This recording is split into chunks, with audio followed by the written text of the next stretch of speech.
राजस्थान के राजसमंद जिला, जिसे मार्बल नगरी के नाम से जाना जाता है, पिछले कुछ सालों में यह अपनी पहचान खोता जा रहा है, क्योंकि बाजारों में सेरेमिक टाइल्स का चलन ज्यादा बढ़ गया है। वहीं मार्बल टाइल्स महंगी होने की वजह से आम आदमी की पहुंच से दूर होती जा रही है। इसका सीधा असर यहाँ के उद्योग और काम करने वाले कारीगरों पर पड़ रहा है। आपको बता दें कि राजसमंद में संगमरमर की खदानें हैं। खदानों के साथ साथ सभी प्रोसेसिंग की भी राजसमंद में उपलब्ध है। इस उद्योग में देश भर के हजारों लोग अपनी व्यवसाय करने आते हैं। वहीं लाखों मजदूर भी देश भर से यहां आकर अपनी रोजी रोटी चलाते हैं। लेकिन पिछले कुछ सालों से ये इस उद्योग को दिन ब दिन धीमी गति मिलती जा रही है और रोजी रोटी पर संकट गहराता जा रहा है। ये जो मार्बल का उद्योग है, क्या स्थिति और कहाँ तक ये माल जाता है? ये पूरे भारत के अलावा पूरी दुनिया में माल यहाँ से सप्लाई होता है। एक्चुअली क्या है कि सबसे बड़ी बात है, फैक्ट्रियों के साथ साथ माइन से भी यहीं पर है राजसमंद के अंदर। तो यहाँ यहीं से मार्बल निकलता है, यहीं पे बनता है और एक्सपोर्ट भी होता है और पूरे भारत में भी फैलता है।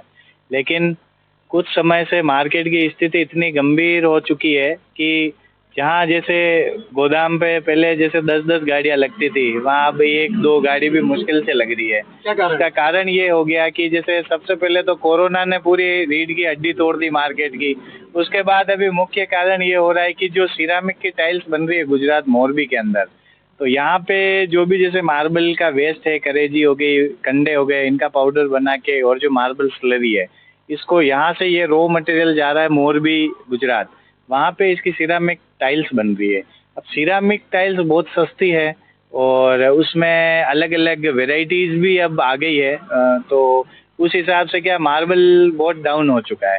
तो ये टाइल्स और मार्बल की रेट में कुछ फर्क आता है? काफ़ी ज़्यादा डिफरेंस है और टाइलें हैं जो काफ़ी सस्ती पड़ती है। लेकिन ये है कि मार्बल सदाबहार चीज़ है, हार्ड है, मजबूत है, लाइफ लॉन्ग है। और जो विट्रीफाइड टाइल्स होती है वो ना तो मजबूत होती ना लाइफ लॉन्ग है। लेकिन अब क्या है, कस्टमर और जो मार्केट की जो स्थिति है उसके अकॉर्डिंग वो चीप रेट पे ज़्यादा फोकस करते हैं। उस वजह से मार्बल प्रायोरिटी में नहीं आ पा रहा है। यहाँ कहाँ के मजदूर काम करने आते हैं? यहाँ लोकल है, बिहार के और आसपास गांव वालों के, उधर कुंभलगढ़ साइड के, उधर लगभग कितने मजदूर यहाँ राजसमंद में काम करते हैं? मजदूर तो 5-6 हज़ार से ऊपर ही होंगे, कम नहीं होंगे। अच्छा, इसमें कौन कौन सी यूनिट रहती है? माइंस, गैंगसो वगैरह? गेंगसा में तो मार्बल करता है और ग्रेनाइट में ये ग्रेनाइट ही करता है। कटर है, कटर में ग्रेनाइट करता है, गेंगसा यूनिट में मार्बल स्लैब करता है। तो उसके कारण से ये पूरी तरह से प्रभाव पड़ रहा है? उससे तो नहीं है, मार्बल में तो सबसे ज़्यादा तो वेस्टेज हो गया। वेस्टेज हो रहा है जो उसकी रेट ज़्यादा हो रही है। और क्रैक माल पहले बिकता था, अब बिक ही नहीं रहा है। पहले छोटे मोटे करके ट्रीटमेंट करके भी वो बिक जाता था। अगर ये व्यापार इसी तरह से दिन पे दिन डाउन होता रहा तो वो दिन दूर नहीं जब लाखों मजदूरों की रोजी रोटी पर संकट आ जाएगा। जरूरत है सरकार इस और गंभीरता से देखे और जल्द इसका ऐसा कोई निराकरण करे ताकि ये फिर से अपने मूल अवस्था में आ सके। तरुण जोशी, NDTV न्यूज, राजसमंद।